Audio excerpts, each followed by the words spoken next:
જય સ્વામિનારાયણ. ધોરણ 12 રસાયણ વિજ્ઞાન પ્રકરણ 8 ડીએનએફ વિભાગના તત્વો.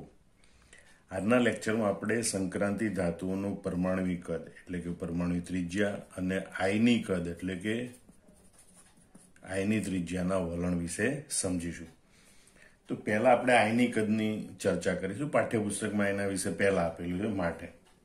બરોબર. તો સામાન્ય રીતે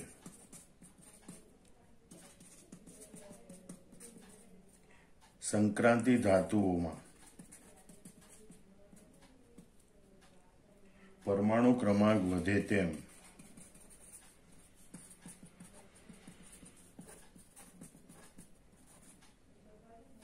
સમાન વીજભારિત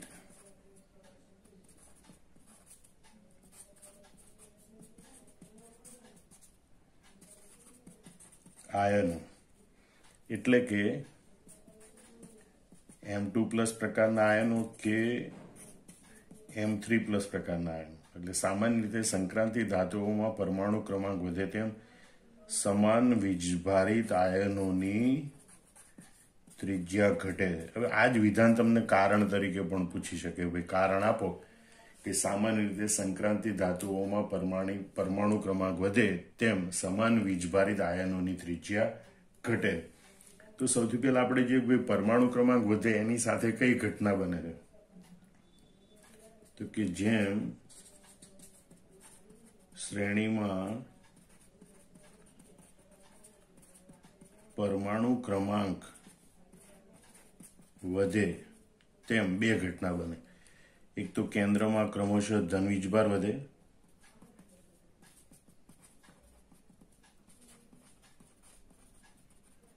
કારણ કે એક એક પ્રોટોન ઉમેરાતો જાય, તેમજ નવો ઉમેરાતો ઇલેક્ટ્રોન એ બહારની ફોરેસ કક્ષકમાં દાખલ થવાને બદલે અંદરની 3D કક્ષકમાં દાખલ થાય છે. એટલે પરમાણુ ક્રમાંક વધે એની સાથે આ બે ઘટનાઓ બને. કેન્દ્રમાં ધન વીજભાર વધે છે અને નવો ઉમેરાતો ઇલેક્ટ્રોન અંદરની 3D કક્ષકમાં દાખલ થાય. આ બે ઘટના બને. હવે 3D કક્ષક એ અંદરની કક્ષક છે. એમાં દાખલ થતા ઇલેક્ટ્રોન ખાસ કરીને શેલ્ડિંગ અસર ઉત્પન્ન કરે. પણ અહીંયા 3D કક્ષક મોટા કદની હોવાથી ડી ઇલેક્ટ્રોનની શિલ્ડિંગ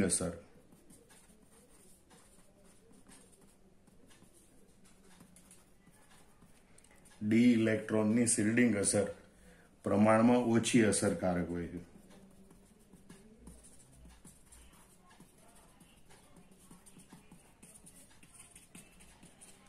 શિલ્ડિંગ અસર ઓછી તો એનો મતલબ કે કેન્દ્રમાં ધન વીજભાર વધે તેમ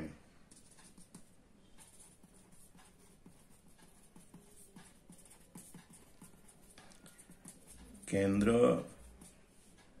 અને બાહ્ય કક્ષાના ઇલેક્ટ્રોન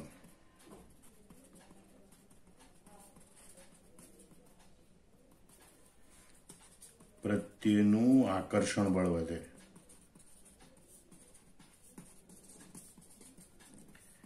જેના કારણે કક્ષાઓ સંકોચાય અને આયનીય ત્રિજ્યા ઘટે. ધોરણ 11 પ્રકરણ 3 આવર્તની ગુણધર્મોમાં આપણે બધું આ જ શીખ્યા હતા. એ ફરીથી અહીં પુનરાવર્તિત થાય છે. બરોબર. ફરીથી જોઈ લો. જેમ પરમાણુ ક્રમાંક વધે તેમ બે ઘટના બને. કેન્દ્રમાં ધન વીજભાર વધે અને ઇલેક્ટ્રોન અંદરની 3D કક્ષકમાં દાખલ થયેલો હોય. એટલે 3D કક્ષકનું મોટું કદ એટલે ડી ઇલેક્ટ્રોનની શિલ્ડિંગ અસર પ્રમાણમાં ઓછી અસરકારક હોય. એટલે એ નબળું કવચ બનાવે. એનું 3D કક્ષકનું કવચ નબળું એટલે કેન્દ્રમાં ધન વીજભાર વધે તેમ કેન્દ્ર અને બાહ્યતમ કક્ષાના ઇલેક્ટ્રોન પ્રત્યેનું આકર્ષણ બળ વધે અને એના કારણે કક્ષાઓ સંકોચાય અને આયની ત્રિજ્યા ઘટે. આમ સંક્રાંતિ ધાતુઓમાં પરમાણુ ક્રમાંક વધે તેમ સમાન વીજભારિત આયનો એની ત્રિજ્યા ઘટે. હવે આમાં જોવા મળતી આપણે અપવાદરૂપ ઘટના જોઈએ. અહીંયા આપણને જુઓ કે ભાઈ પ્રથમ સંક્રાંતિ શ્રેણીના તત્વો છે એમાં એના M2+ આયનોની ત્રિજ્યા અને M3+ આયનોની ત્રિજ્યા આપેલી છે. તો આ ત્રિજ્યાના વલણ ઉપરથી આપણે જોઈ શકીએ કે ભાઈ M2+ પ્રકારના આયનોમાં તમે જુઓ Cr2+ અને Mn2+ એની ત્રિજ્યા 79 કરતા ઓછી હોવી જોઈએ, પણ વધારે 82 છે, બરોબર. એટલે એ અપવાદરૂપ ઘટના છે કે ભાઈ M2+ પ્રકારના આયનોમાં Cr2+ અને Mn2+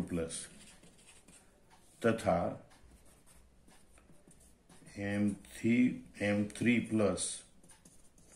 પ્રકારના આયનોમાં એમાં પણ તમે જુઓ Mn ની ત્રિજ્યા 62 કરતા ઘટવી જોઈએ, એના બદલે 65 છે. મતલબ કે Mn3+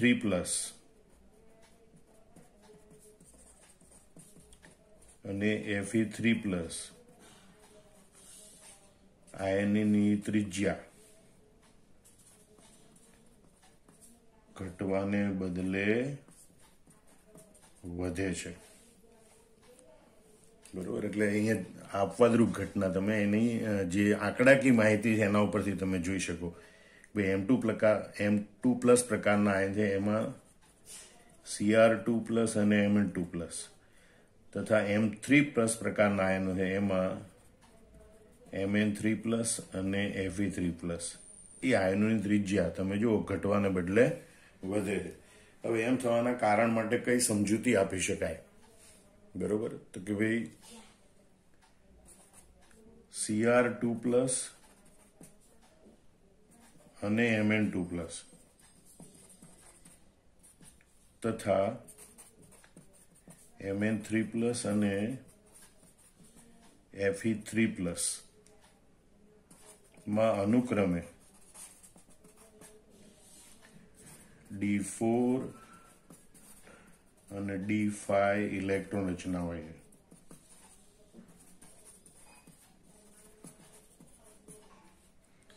બરોબર. જે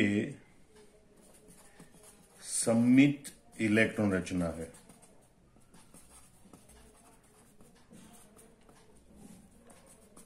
તેના કારણે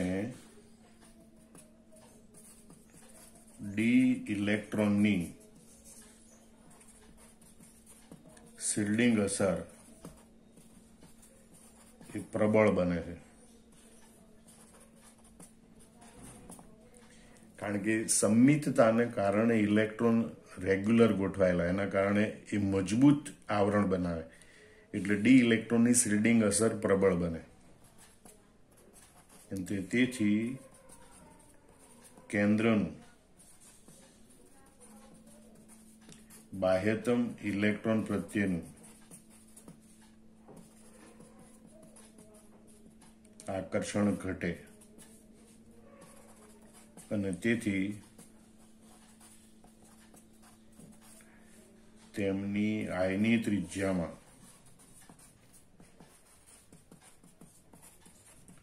વધારો થાય છે, બરોબર.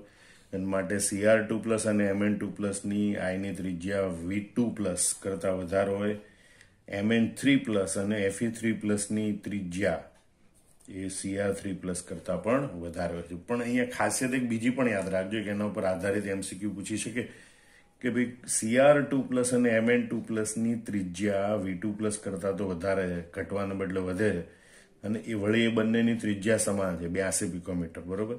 એ જ રીતે Mn3+ અને Fe3+ એની ત્રિજ્યા પણ ઘટવાને બદલે વધે છે, પણ એમની ત્રિજ્યા પણ સમાન હોય છે બંનેની. Mn3+ અને Fe3+ બંનેની ત્રિજ્યા આયની ત્રિજ્યા સમાન હોય છે. તો આ અપવાદરૂપ ઘટના તમારે યાદ રાખવાની, એના ઉપર આધારિત તમને MCQ પણ પૂછી શકે.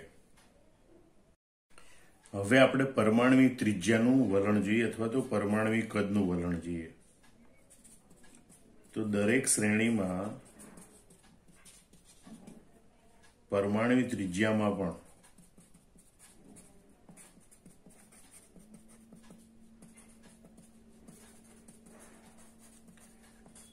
આયનીય ત્રિજ્યા જેવું જ વલણ જોવા મળે છે. દરેક શ્રેણીમાં પરમાણુ ત્રિજ્યામાં પણ આઈની ત્રિજ્યા જેવું જ વલણ જોવા મળે. એટલે કે પરમાણુ ક્રમાંક વધે તેમ પરમાણુય ત્રિજ્યા ઘટે છે.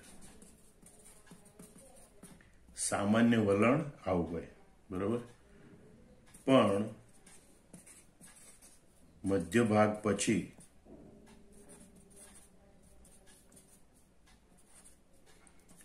દરેક શ્રેણીમાં બે પડોશી તત્વો વચ્ચે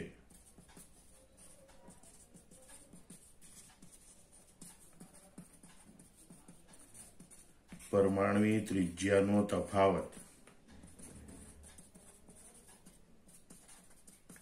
ઓછો હોય છે અને છેલ્લા તત્વની પરમાણુ ત્રિજ્યા ઘટવાને બદલે વધે છે. છેલ્લા તત્વ અથવા તો છેલ્લા તત્વો, એક બે તત્વો ની પરમાણુય ત્રિજ્યા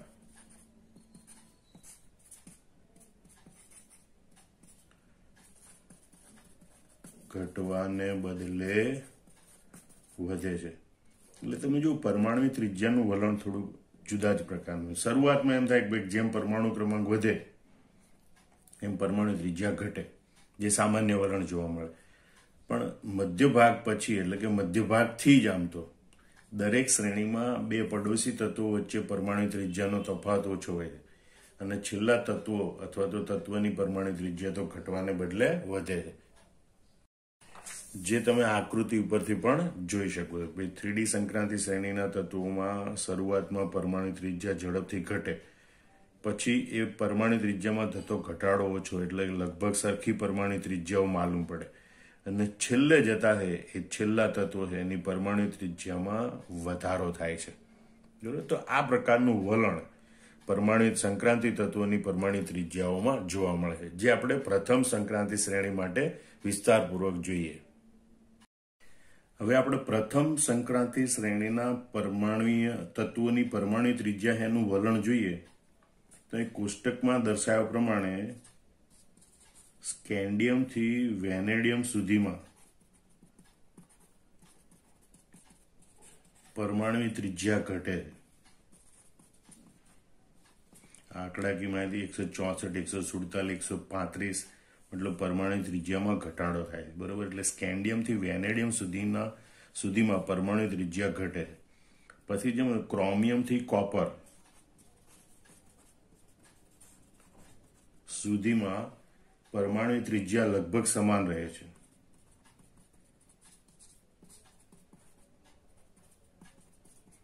લગભગ સમાન રહે છે, થોડી વધઘટ સાથે એ બધી લગભગ સમાન. 129, 27, 26, 125, 128, બરોબર.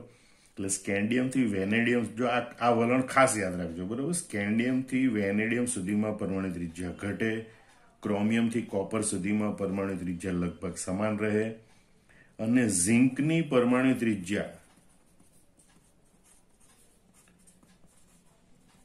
એ ઘટવી જોઈએ, બરોબર.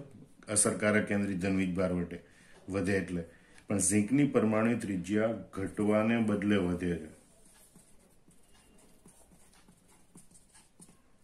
તો આ ત્રણ અલગ અલગ વલણ છે. ત્રણેય વલણ માટે પછી હવે આપણે કારણ સાથે સમજૂતી આપવાની. તો સૌથી પહેલી એ બાબત જોઈ લે કે આ પરિબળ, આ ઘટના માટે મુખ્ય બે પરિબળ જવાબદાર, બે પરસ્પર વિરોધી અસરો જવાબદાર. એ કઈ અસરો? તો કે પરમાણુ ક્રમાંક વધે એટલે બે ઘટના બને. આપણે જોયું કે ભાઈ કેન્દ્રમાં ધન વીજભાર વધે અને અંદરની ડી કક્ષકમાં ઇલેક્ટ્રોન દાખલ થાય. હવે કેન્દ્રમાં ધન વીજભાર વધે એટલે સ્વાભાવિક છે કેન્દ્રનું બાહ્યતમ કક્ષાના ઇલેક્ટ્રોન પ્રત્યેનું આકર્ષણ બળ વધે. મતલબ કેન્દ્રમાં વધતો ધન વીજભાર એ આકર્ષણ બળ વધારે. જ્યારે અંદરની ડી કક્ષકમાં ઇલેક્ટ્રોન દાખલ થાય તો આ ડી ઇલેક્ટ્રોન અંદરની બાજુ છે, એની શિલ્ડિંગ અસર ક્રમશઃ મજબૂત બનતી જાય. તો ડી ઇલેક્ટ્રોનની શિલ્ડિંગ અસર છે એ કવચ બનાવે, એટલે કેન્દ્રનું બાહ્યતમ કક્ષાના ઇલેક્ટ્રોન પ્રત્યેનું આકર્ષણ ઘટાડે. એટલે કેન્દ્રમાં ધન વીજભાર વધે, એ બાહ્યતમ કક્ષાના ઇલેક્ટ્રોન પ્રત્યે આકર્ષણ બળ વધારે અંદરની ડી કક્ષકમાં ઇલેક્ટ્રોન દાખલ થાય, એની શિલ્ડિંગ અસર ઉત્પન્ન થાય, જે કેન્દ્રનું બાહ્યતમ કક્ષાના ઇલેક્ટ્રોન પ્રત્યેનું આકર્ષણ બળ ઘટાડે. હવે આ બે અસર પૈકી કઈ અસર ક્યારે પ્રભાવી હોય એના આધારે આ પરમાણુ ત્રિજ્યા નક્કી થાય છે. હવે આપણે જોઈએ કે ભાઈ સ્કેન્ડિયમ થી વેનેડિયમ સુધીમાં ડી કક્ષકમાં 1, 2 કે 3 ઇલેક્ટ્રોન ઉમેરાય.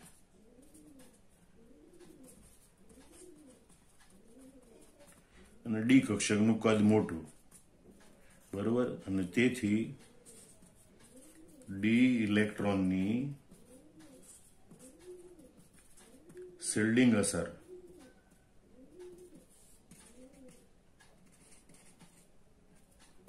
એ પ્રમાણમાં ઓછી અસરકારક હોય છે, કારણ કે 1, 2 કે 3 ઇલેક્ટ્રોન દ્વારા ઉદ્ભવતી શિલ્ડિંગ અસર એ પ્રમાણમાં ઓછી અસરકારક હોય છે. અને માટે કેન્દ્રમાં ધન વીજભાર વધે તેમ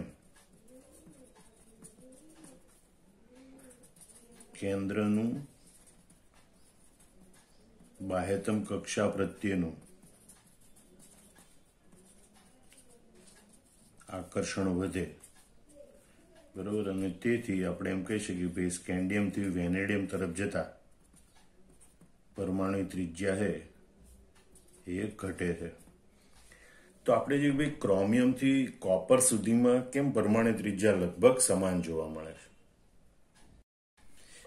હવે આપણે જે ભાઈ ક્રોમિયમ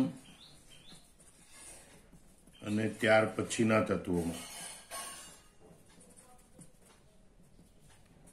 ડી કક્ષકમાં 4 અને વધુ ઇલેક્ટ્રોન ઉમેરાય છે. અને તેથી ડી કક્ષકના ઇલેક્ટ્રોનની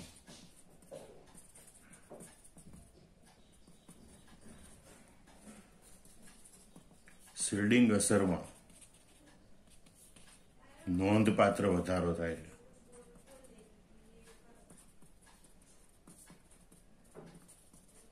શિલ્ડિંગ અસર એટલે કે કવચ પ્રબળ બન્યું. હવે ક્રોમિયમ અને ત્યાર પછીના તત્વો હોય, બરોબર, તો એમાં ડી કક્ષકમાં 4 અને વધુ ઇલેક્ટ્રોન ક્રમશઃ ઉમેરાતા જાય. ડી કક્ષકમાં જેમ જેમ ઇલેક્ટ્રોન ઉમેરાતા જાય હવે એમ એ ડી કક્ષકના ઇલેક્ટ્રોનની શિલ્ડિંગ અસરમાં વધારો થાય, જેના કારણે કેન્દ્રના વધતા ધન વીજભારને લીધે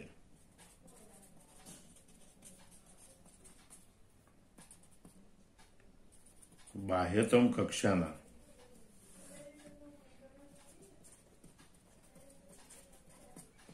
ઇલેક્ટ્રોન પરના આકર્ષણમાં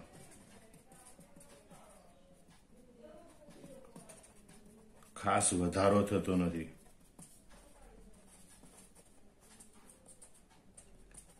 તેથી કક્ષાઓ સંકોચાતી નથી.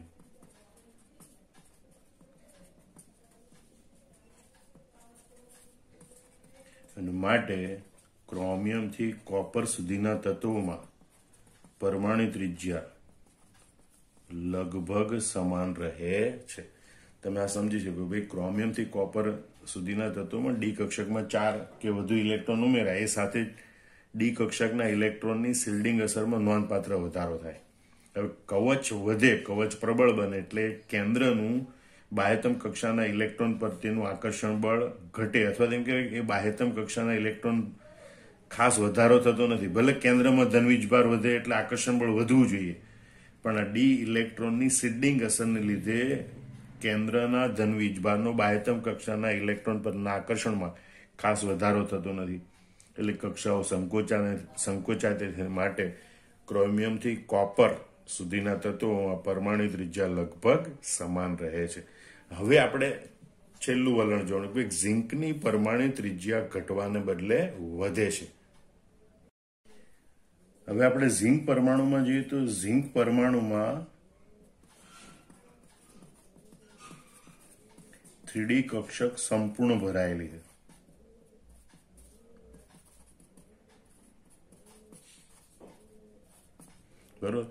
એટલે તેની ડી કક્ષકની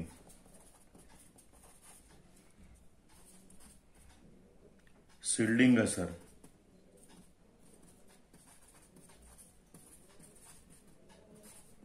ઘણી જ વધારે હોય,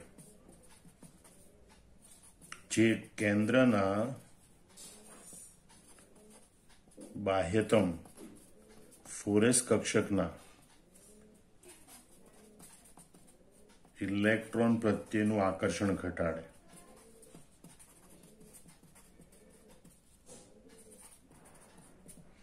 એટલે Zn પરમાણુમાં 3D કક્ષક સંપૂર્ણ ભરાઈ જાય ત્યાર પછી તો એની શિલ્ડિંગ અસરમાં ખૂબ વધારો થાય, બરોબર.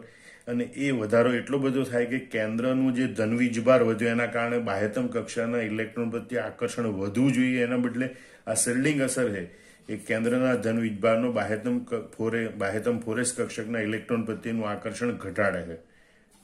વળી આ ઉપરાંત ડી કક્ષકમાં 10 ઇલેક્ટ્રોન ગીચતાથી ભરાયેલા હોય,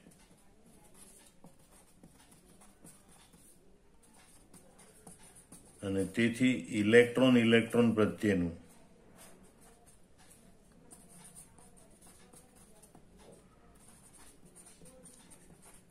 અપાકર્ષણ વધે. આમ આકર્ષણ ઘટે અને અપાકર્ષણ વધે, અને તેથી કક્ષાઓ વિસ્તરણ પામે.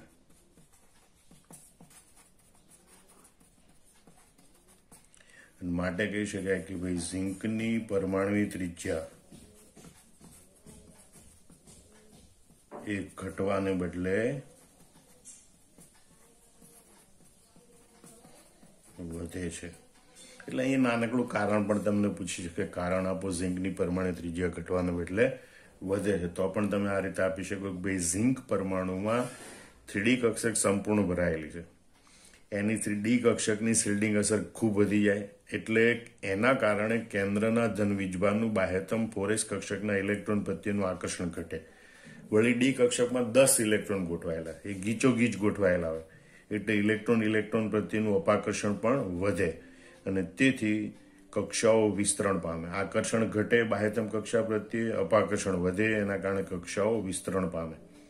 માટે ઝિંકની પરમાણુ ત્રિજ્યા ઘટવાને બદલે વધે છે. આમ અહીંયા તમે જો આ વલણ ઉપરથી આપણે 3 કારણો શીખીએ. ભાઈ સ્કેન્ડિયમથી વેનેડિયમ સુધી છે એ પરમાણુ ત્રિજ્યા ઘટે છે, સમજાવો. ક્રોમિયમથી કોપર સુધી પરમાણુ ત્રિજ્યા લગભગ સમાન રહે છે, સમજાવો.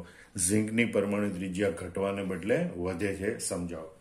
તો આ થયું આપણું પરમાણુ ત્રિજ્યાનું વલણ. હવે આપણે આકૃતિનું અર્થઘટન કરી અને લેન્થેનોઇડ સંકોચનની આ પરમાણુ કદ પરની અસરને સમજીશું. આની પરમાણુ ત્રિજ્યા કે આની ત્રિજ્યાનું ત્રીજું વલણ આપણે સમજીશું. તો અહીં આકૃતિમાં દર્શાવ્યા પ્રમાણે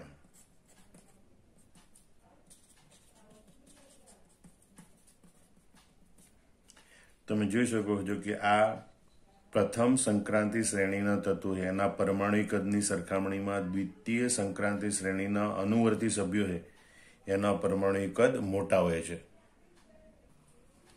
અને બીજી વાત જુઓ કે આ તૃતીય સંક્રાંતિ શ્રેણીના તત્વોના પરમાણુ કદ છે એ આ દ્વિતીય સંક્રાંતિ શ્રેણીના તત્વોના પરમાણુ કદની લગભગ સરખા હોય છે, બરોબર.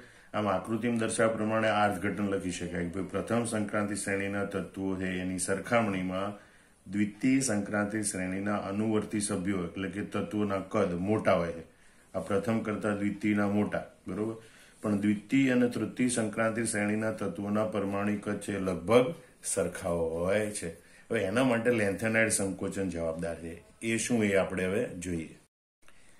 આપણે જોઈએ કે ભાઈ આ તૃતીય સંક્રાંતિ શ્રેણી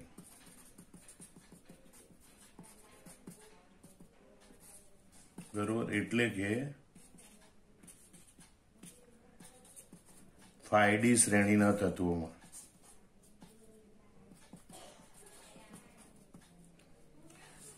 ફાયડી કક્ષકમાં ઇલેક્ટ્રોન ઉમેરાય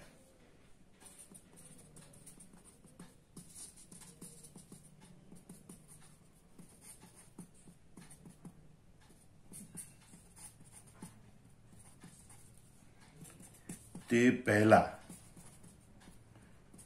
ફોરેપ કક્ષકમાં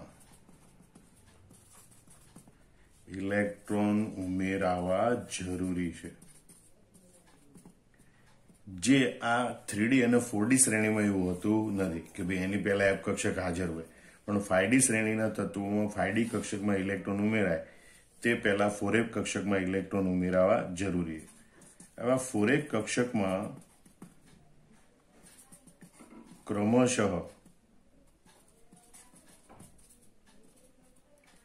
ઇલેક્ટ્રોન ઉમેરાવાને લીધે F વિભાગના તત્વોની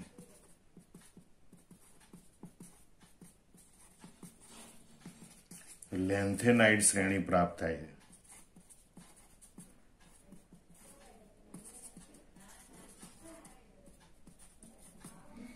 જેમાં સેરિયમથી લ્યુટેશિયમ સુધીના તત્વો આવેલા હોય છે.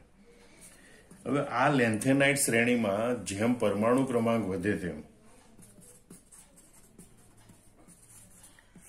આ લેન્થેનાઇડ શ્રેણીમાં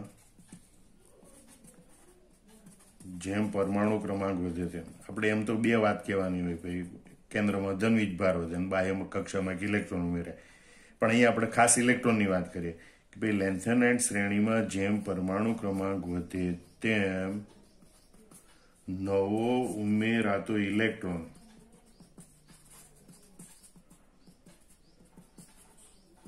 એ બહારની છેલ્લી કક્ષા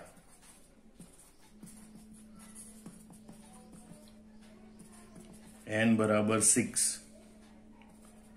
માં દાખલ થવાને બદલે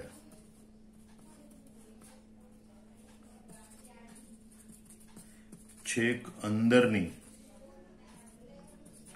4F કક્ષક બરોબર, એટલે કે n બરાબર 4 ધરાવતી કક્ષામાં દાખલ થાય છે.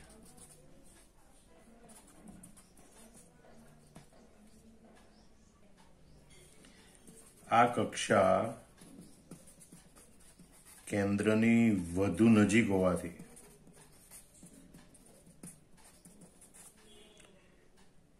ફોરેફ કક્ષકના ઇલેક્ટ્રોન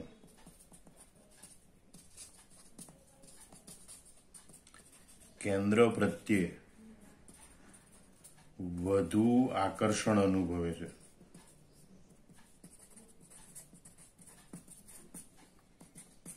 તેના કારણે સમગ્ર કક્ષાઓ સંકોચાય છે.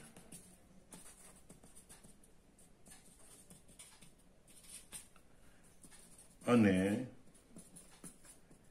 લેન્થેનાઇડ શ્રેણીના તત્વોના પરમાણુય કદ ઘટે છે, એટલે કે પરમાણુ ત્રિજ્યા ઘટે, બરાબર, જેને લેન્થેનાઇડ સંકોચન કહે છે. આખી ઘટના ફરીથી તમે સમજી લો કે ભાઈ તૃતીય સંક્રાંતિ શ્રેણી એટલે કે 5D સંક્રાંતિ શ્રેણીની ખાસિયત એ છે કે 5D કક્ષકમાં એમાં ઇલેક્ટ્રોન ઉમેરાય એ પહેલા 4F કક્ષકમાં ઇલેક્ટ્રોન ઉમેરાવા જરૂરી છે, કારણ કે 5D કરતા 4F કક્ષકના ઇલેક્ટ્રોનની ઉર્જા ઓછી હોય, બરોબર. એટલે F વિભાગના 4F કક્ષકમાં ઇલેક્ટ્રોન ક્રમશઃ એક એક ઉમેરાતા જાય એટલે F વિભાગના તત્વોની લેન્થેનાઇડ શ્રેણી પ્રાપ્ત થાય, જે આવત કોષ્ટકમાં તળી આવેલી, જેમાં સેરિયમથી લ્યુટેશિયમ સુધીના તત્વો આવેલા. હવે આ લેન્થેનાઇડ શ્રેણીમાં જેમ પરમાણુ ક્રમાંક વધતો જાય અને એમ નવો ઉમેરાતો ઇલેક્ટ્રોન એ n બરાબર 6 ક્વોન્ટમ આંક ધરાવતી બહારની કક્ષામાં ઉમેરાવાને બદલે n બરાબર 4 ક્વોન્ટમ આંક ધરાવતી અંદરની 4F કક્ષકમાં દાખલ થાય. હવે આ કક્ષા તો n બરાબર 6 ની સરખામણીમાં n બરાબર 4 હોવાથી કેન્દ્રની ખૂબ વધુ નજીક આવેલી હોય, એટલે 4F કક્ષકના ઇલેક્ટ્રોન છે કેન્દ્ર પ્રત્યે ખૂબ વધુ આકર્ષણ અનુભવે. એના કારણે સમગ્ર કક્ષાઓ સંકોચાય અને લેન્થેનાઇડ શ્રેણીના તત્વો છે એના પરમાણુ કદમાં નોંધપાત્ર ઘટાડો થાય, બરોબર. કદ ઘટે એટલું જ નહીં, કદ નોંધપાત્ર રીતે ઘટે, જેને લેન્થેનાઇડ સંકોચન કહે છે. હવે આ લેન્થેનાઇડ શ્રેણીના તત્વો સંકોચાઈને કદમાં નાના બન્યા તો એની પછી આવતી 5D શ્રેણીના તત્વો પર તેની અસર થાય છે. આમ આ લેન્થેનાઇડ સંકોચનને કારણે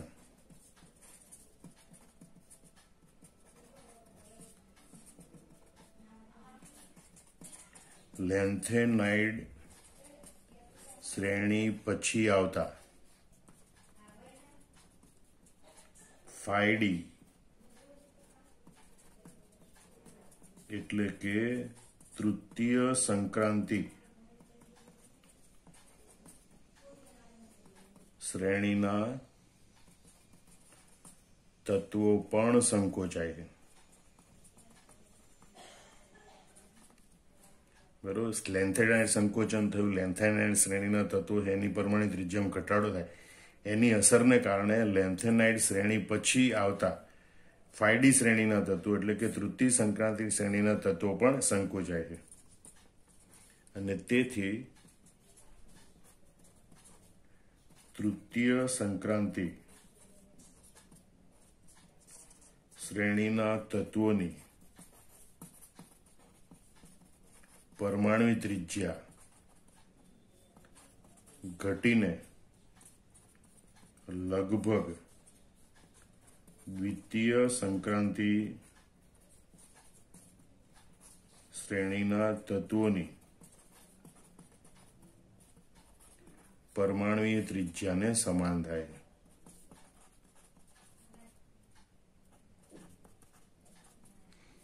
અને એટલે જ આપણે આ જોઈ શકીએ છીએ કે આમાં કે ભાઈ આ તૃતીય સંક્રાંતિ શ્રેણીના તત્વોની પરમાણુ ત્રિજ્યા લગભગ આ દ્વિતીય સંક્રાંતિ શ્રેણીના તત્વોની પરમાણુ ત્રિજ્યાને સમાન હોય છે. એનું કારણ આ લેન્થેનાઇડ સંકોચન છે. ફરીથી સમજી લો કે ભાઈ લેન્થેનાઇડ સંકોચનને કારણે લેન્થેનાઇડ શ્રેણી પછી આવતી 5D શ્રેણીના તત્વો એટલે કે તૃતીય સંક્રાંતિ શ્રેણીના તત્વો છે એ પણ સંકોચાય. બરોબર, એની અસર એના ઉપર થાય. અને એટલે તૃતીય સંક્રાંતિ શ્રેણીના તત્વોનું પરમાણુ કદ એટલે કે પરમાણુ ત્રિજ્યા ઘટે અને એ દ્વિતીય સંક્રાંતિ શ્રેણીના તત્વોની પરમાણુ ત્રિજ્યાને લગભગ સમાન થાય છે. અને તેના કારણે જ દ્વિતીય અને તૃતીય શ્રેણી એટલે કે 4D અને 5D શ્રેણીના અનુવર્તી તત્વો છે એના ભૌતિક અને રાસાયણિક ગુણધર્મોમાં ખૂબ સામ્યતા જોવા મળે છે. બરોબર, જે સામાન્ય સમૂહના તત્વોમાં જોવા મળતી અપેક્ષિત સામ્યતા છે એના કરતાં પણ વધુ હોય, કારણ કે ત્રિજ્યાઓ સરખી છે એટલે ભૌતિક અને રાસાયણિક ગુણધર્મોમાં ઘણી સામ્યતા જોવા મળે. તમે આ પ્રમાણે પણ જોઈ શકો છો કે ભાઈ આ દ્વિતીય સંક્રાંતિ શ્રેણીના તત્વો ઝિર્કોનિયમ અને ઓફનિયમ, નિયોબિયમ અને ટેન્ટેલમ, મોલિબ્ડેનમ અને ટંગસ્ટન, આ બધા જે અનુરૂપ તત્વો છે એમના ભૌતિક અને રાસાયણિક ગુણધર્મોમાં ખૂબ મોટી સામ્યતા જોવા મળે છે. લેન્થેનાઇડ સંકોચન માટે આપણે જોઈએ તો એના માટે જવાબદાર પરિબળો એ સામાન્ય સંક્રાંતિ શ્રેણીમાં થતા સંકોચનના પરિબળો જેવા જ હોય, એટલે કે શિલ્ડિંગ અસર થાય.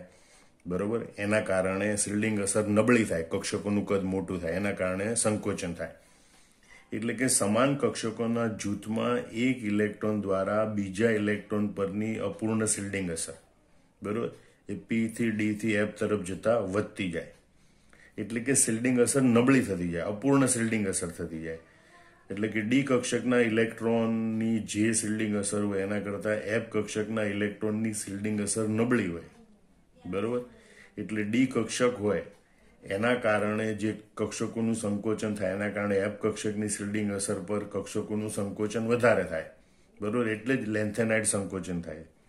એટલે અહીં સમજાવ્યું છે કે એટલે કે 4F કક્ષકના એક ઇલેક્ટ્રોનનું અન્ય ઇલેક્ટ્રોન સાથેનું શિલ્ડિંગ એ 3D કક્ષકના એક ઇલેક્ટ્રોનના અન્ય ઇલેક્ટ્રોન સાથેના શિલ્ડિંગ કરતાં ઓછું હોય. બરોબર, અને તેથી જ લેન્થેનાઇડ શ્રેણીમાં કેન્દ્રીય ધનવીજભાર વધતો જાય એમ બધી જ 4FN કક્ષકોના કદમાં ઘટાડો થાય છે, એટલે કે લેન્થેનાઇડ સંકોચન થાય. ફરીથી સમજી લો, લેન્થેનાઇડ સંકોચન માટે જવાબદાર પરિબળો એ સામાન્ય સંક્રાંતિ શ્રેણીમાં થતા સંકોચનના પરિબળ જેવા જ હોય છે. સમાન કક્ષકોના જૂથમાં એક ઇલેક્ટ્રોન દ્વારા બીજા ઇલેક્ટ્રોન પરની અપૂર્ણ શિલ્ડિંગ અસર, બરોબર, એ P થી D થી F તરફ જતા વધતી જાય. એટલે કે 4F કક્ષકના એક ઇલેક્ટ્રોનનું અન્ય ઇલેક્ટ્રોન સાથેનું શિલ્ડિંગ એ 3D કક્ષકના એક ઇલેક્ટ્રોનના અન્ય ઇલેક્ટ્રોન સાથેના શિલ્ડિંગ કરતાં ઓછું હોય. એટલે F કક્ષકમાં શિલ્ડિંગ ઓછું હોય અને એટલે F કક્ષક ધરાવતી લેન્થેનાઇડ શ્રેણીમાં કેન્દ્રીય ધનવીજભાર વધતો જાય એમ બધી જ 4FN કક્ષકોના કદમાં ઘટાડો થાય. આમાં સમગ્ર પ્રશ્ન બરોબર સમજી લેવાનો, કારણ કે આ કન્સેપ્ટ પર આધારિત MCQ પૂછાય, તેમજ થિયરીમાં પણ આ કન્સેપ્ટ પર આધારિત ઘણા બધા કારણો પૂછાય. લેન્થેનાઇડ સંકોચનની ટૂંક નોંધ પણ પૂછી શકાય. હવે આપણે કેટલાક અગત્યના MCQ જોઈએ. જો તમે આ કન્સેપ્ટ સમજ્યા છો તો આ પ્રશ્નોના જવાબ સહેલાઈથી આપી શકો. આપેલામાંથી કયું વિધાન ખોટું છે? બરોબર. તો પ્રથમ સંક્રાંતિ શ્રેણી માટે આપણે જોયું ઝિંકની પરમાણુ ત્રિજ્યા ઘટવાને બદલે વધે છે. આયની કદનું વલણ લગભગ બધા જ પરમાણુ કદના વલણ જેવું જ હોય છે. સ્કેન્ડિયમથી વેનેડિયમ દરમિયાન પરમાણુ ત્રિજ્યા ઘટે છે. ક્રોમિયમથી કોપર દરમિયાન પરમાણુ ત્રિજ્યામાં અતિ ઘટાડો થાય છે. તો અહીંયા આપણે પ્રથમ સંક્રાંતિ શ્રેણીના તત્વોમાં જોયું હતું કે ભાઈ આયની કદનું વલણ એ પરમાણુ કદના વલણ જેવું છે, એટલે બીજું વિધાન સાચું છે. પછી જોયું હતું સ્કેન્ડિયમથી વેનેડિયમ સુધી પરમાણુ ત્રિજ્યા ઘટે. પછી જોયું હતું કે ભાઈ ક્રોમિયમથી કોપર દરમિયાન પરમાણુ ત્રિજ્યા લગભગ સમાન રહે. આમાં કીધું અતિ ઘટાડો થાય, માટે આ ડી વિધાન એ ખોટું વિધાન છે. બીજો MCQ જોઈએ કે ભાઈ પ્રથમ સંક્રાંતિ શ્રેણીમાં કયા બે તત્વો માટે M2+ આયનોની ત્રિજ્યા લગભગ સમાન છે? બરાબર. તો અપવાદરૂપ ઘટનાનો આપણે અભ્યાસ કર્યો હતો કે ભાઈ Cr2+ અને Mn2+, જેમાં D4 અને D5 ઇલેક્ટ્રોન રચના છે. બરોબર. એના કારણે બંનેની ત્રિજ્યા ઘટવાને બદલે વધે છે. તેમાં Cr2+ અને Mn2+ ની ત્રિજ્યા સમાન હોય જે 82 પિકોમીટર જેટલી હોય છે. આમાં અહીંયા C વિકલ્પ એ સાચો છે. બીજું, ઘણી વખત લેન્થેનાઇડ સંકોચન પર આધારિત આ MCQ પૂછાઈ ગયો છે. NEET 2015, PMT 1997 આ પ્રશ્ન પૂછાઈ ગયો છે. બરોબર.